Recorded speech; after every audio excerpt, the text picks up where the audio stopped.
Rajiv Gandhi is alive.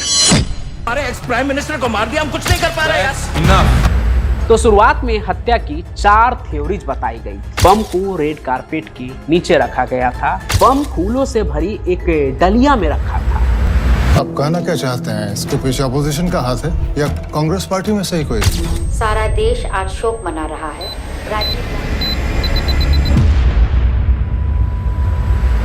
कहानी उस दिन की है जब हमारे देश भारत के पूर्व प्रधानमंत्री राजीव गांधी एक सभा को संबोधित करने के लिए तमिलनाडु में पहुंचे थे। लेकिन इससे पहले कि वो स्टेज पर जाते, एक तेज धमाका हुआ और सब राख हो गया।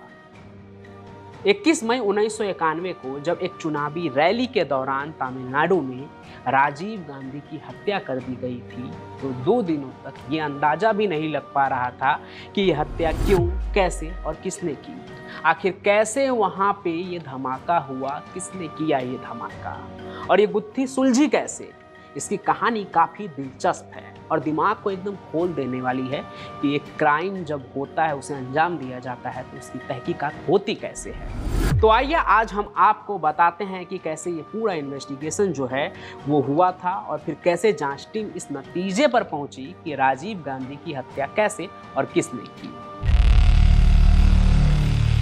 तो जब उस चुनावी रैली में बम फटा तो उसके कुछ ही घंटे के भीतर तमिलनाडु फॉरेंसिक साइंस डिपार्टमेंट के डायरेक्टर पी चंद्रशेखर घटनास्थल पर पहुंचे, जिसके बाद उन्होंने 2 दिन चुपचाप अपनी जांच जारी रखी। फिर 2 दिनों बाद उन्होंने अपनी शुरुआती रिपोर्ट पेश की और उसमें ये खुलासा कर दिया कि राजीव गांधी के हत्याकांड को आखिर अंजाम कैसे दिया गया।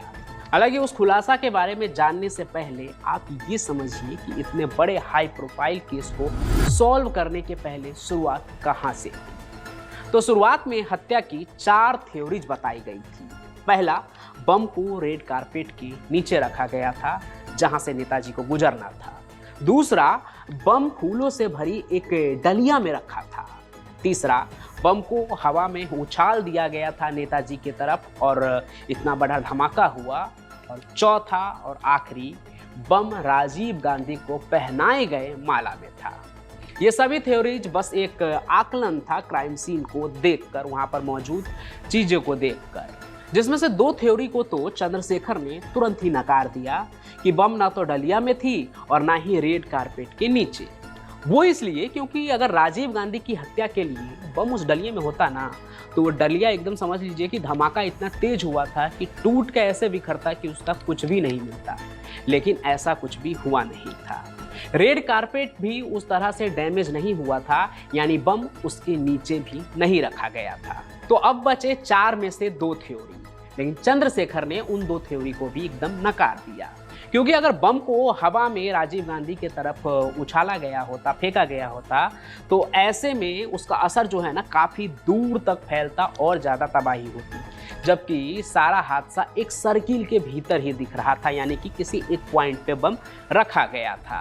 और 4 में से बचे लास्ट थ्योरी में तो कोई दम ही नहीं था, क्योंकि वो बम इतना ज़्यादा पावरफुल था कि उसे एक पतली सी छोटी सी माला में छिपाना मुश्किल था, मतलब पॉसिबल ही नहीं था वो। तो अब सवाल ये है कि जब सारे कयास ही गलत निकल गए, जो भी थ्योरी बनाए गए थे इस बम ब्लास्ट को लेके, तो फिर राजीव गांधी तक बम पहुंचा कैसे, और इस बात का पता चंद्रशेखर ने कैसे लगाया।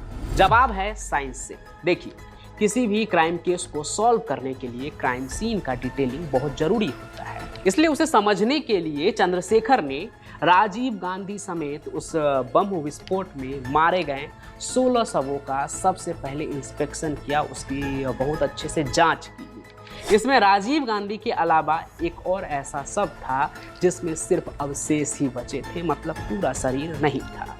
उसका त्वचा जो है वो बहुत ही नाजुक थी और उसके सारे बाल उड़ गए थे। इससे पता ये लगा कि राजीव गांधी के अलावा बम का जो सबसे ज़्यादा असर है वो एक महिला पर हुआ है जो उसके सामने खड़ी थी। महिला के शव का सिर्फ लेफ्ट बाजू और कमर के नीचे का कुछ हिस्सा ही बचा था। पूरा का पूरा दाहिना हाथ और पेट का हिस्सा गायब था।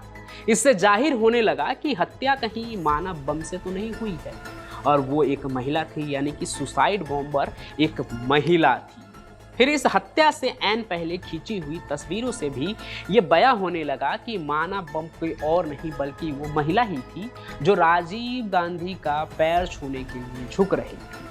चंद्रशेखर की ये बातें इसलिए भी आगे पुख्ता हुई क्योंकि जांच में डेनिम के कपड़े की बनियान का एक टुकड़ा मिला था जिसमें वेलक्रो लगा हुआ था, यानी वो टेप जिसका एक हिस्सा मुलायम होता है और दूसरा खुरदुरा होता है, और उससे आपस में मिला दे तो वो चिपक जाता है किसी टेप की तरह, जिससे आप खोल भी सकते हैं फिर वापस से चिपका भी सकते हैं। तो आगे यही निकला कि बम को इसी वेलक्रो के टेप के जरिए लगाया गया होगा और वो ब्लास्ट जमीन के 3 फीट ऊपर हुआ था।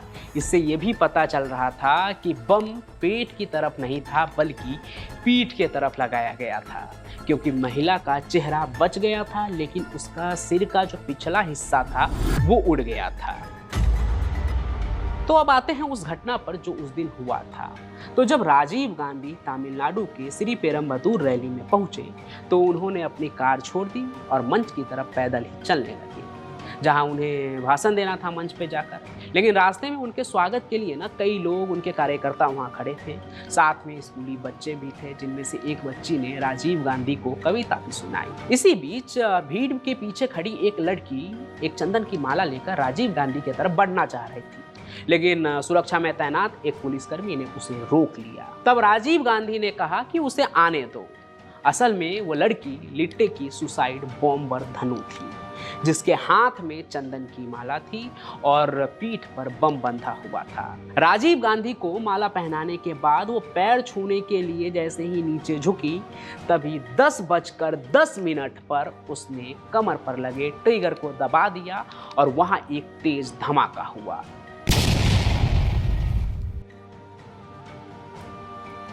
और राजीव गांधी समेत 15 लोगों की मौत हो गई और तकरीबन 43 लोग इस हमले में घायल हो गए। अब आप सोच रहे होंगे कि धनु ही वो सुसाइड बॉम्बर थी, ये कैसे पता लगा? तो ब्लास्ट से जस्ट पहले राजीव गांधी के सबसे करीब वही थी और जैसे ही वो पैर छूने के लिए झुकी तो राजीव गांधी ने उसे उठाने की कोशिश में नीचे झुके और इसी बीच धमाका हो गया। नतीजन राजीव गांधी के चेहरे पर भी इसका भारी इम्पैक्ट पड़ा और वो छित विछत हो गया, एक तरह से आप समझिए। और अगर आपने पूरी कहानी ध्यान से सुना होगा तो आपने पाया होगा कि इस पूरे हमले में राजीव गांधी और उस लड़की पे ही बम का सबसे ज़्यादा असर हुआ था। मतलब बम लेकर वो लड़की ही राजीव गांधी के पास पहुंची थी। चंद्रशेखर को इस क्राइम की पूरी रिपोर्ट और डॉक्यूमेंट तैयार करने में 6 महीने का समय लगा। इसमें उन तस्वीरों का भी उन्होंने सहारा लिया जो ब्लास्ट के पहले और बाद में खींची गई थी। अब ये कैसे हुआ, ये पार्ट तो सॉल्व हो गया आपके लिए भी, लेकिन किसने किया ये अभी बाकी था। मतलब ये कि ट्रंप पर हमला हुआ, 20 साल का लड़का जिसने उस पर गोली चलाई वो भी मारा गया, लेकिन उसके पीछे कोई तो होगा ना जिसने ये सब करवाया होगा। वैसे ही राजीव गांधी की हत्या में जो हत्यारन लड़की थी वो तो उसी वक्त मारी गई, उसने खुद को ही मार लिया एक तरह से कहिए, लेकिन उसके साथ उसके पीछे कई और लोग इस हत्याकांड में शामिल थे। इस मामले में कुल 41 लोगों को आरोपी बनाया गया था।